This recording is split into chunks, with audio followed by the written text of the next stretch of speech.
meditation center they have donated. So you see on the bell, the mantras are written in Tibetan language. Okay. And weight is 2 tons. 2 ton. Okay. And made out of 5 different metals. Okay. And rings only 2 times. 4 o'clock in the morning when this temple opens, and 6 o'clock in the evening before starting the chanting inside the temple. Okay. And beautiful sounds comes out from this. Oh, wow. Like, oh. When can you hear that, you say? At what time can you hear it? 4 o'clock in the morning and 6 o'clock in the evening. Oh, okay. I won't get the chance then.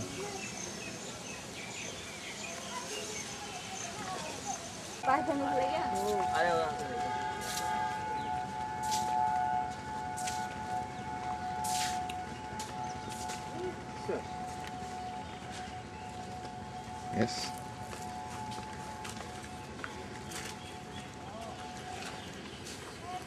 So, after enlightenment, Siddhartha began to think.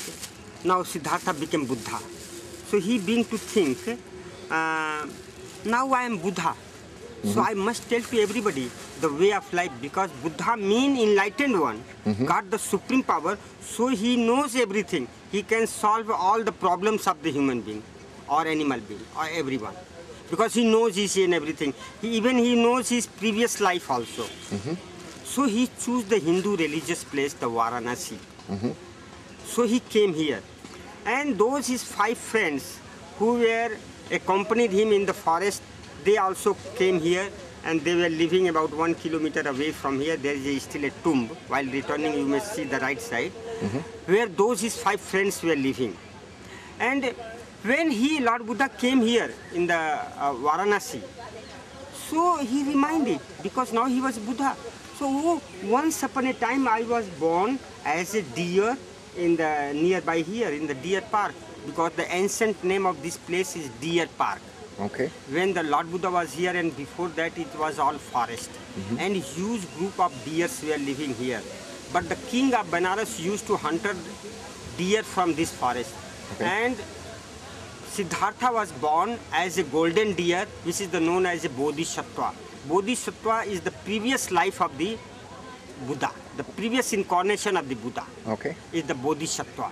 So as a Bodhisattva, he was born in the forest, and he was saved the life all of the deers from the king of Benares. Okay. And he was promised to no any hunting or killing of the deers in this forest. So he reminded, oh, I was born there, so the deer park is here. So he walked towards this area, and fortunately he met with those his 5 friends, and Lord Buddha brought them a place here. I will show you the exact spot where he started his first teachings. What he was explained first time, very important, sir, about the 4 noble truths. Everyone are suffering from this sorrow, sad. From what? Sorrow? Everyone, as Buddha told, you see, my friends, every people are suffering from the unhappy in their life. Yes.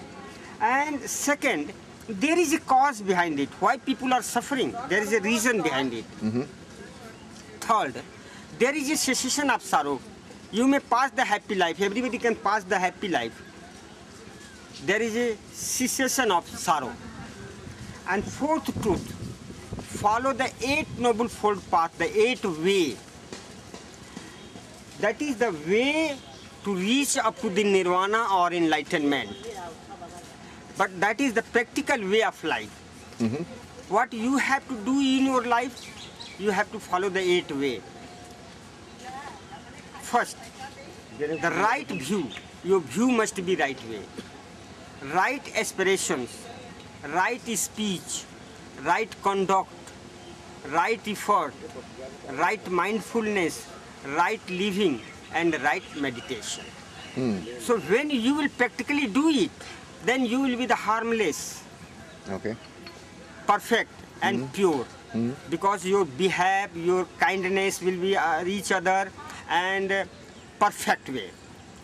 So everybody will like you. Everybody will tell you, oh, he's the gentleman, good man, perfect man. So internally you will feel very peace and happy, always smiling. As Lord Buddha told, For each and everything, you are responsible yourself. Don't depend others or don't blame others. No. For everything, you are responsible yourself, sir. Yes. And second, it was the first teachings of the Buddha. Second, we will go to this stupa and what he was explained there. So,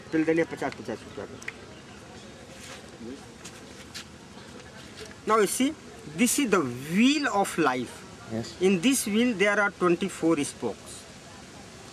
This wheel always moving, continue, clockwise. Okay. This nature always moving.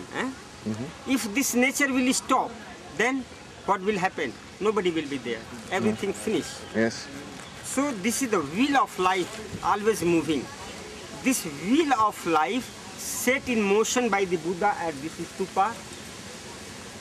The philosophy of life, relation with this nature. Nowadays, all the scientists and all the countries are crying, stop pollution, don't cut the trees. Why? Because when it will finish, then we will finish. Yes. This is a natural fact. Yes. So that the philosophy of life explained by the Buddha at this place. So many people who are coming here to listen him, everybody like the teachings of Buddha. So first time he made a 60 monks group at this place and send them one by one all the 4 areas to spread his teachings among the everyone from here. King Ashoka built many stupa, relics stupa after the putting the body ashes of Buddha in different places, and he was built 2 here. And we will go very near to this stupa and I will explain you everything, sir, there. Okay? Please. Okay. Passed away, he was cremated and his body ashes were distributed among the 8 kings of the different king of the India. And they kept very safely under the stupa. Anyhow, King Ashoka came to know about those ashes, he collected all. And he built many relics stupa in different places all over the India, all the holy places. And he was built 2 here. You see, King Ashoka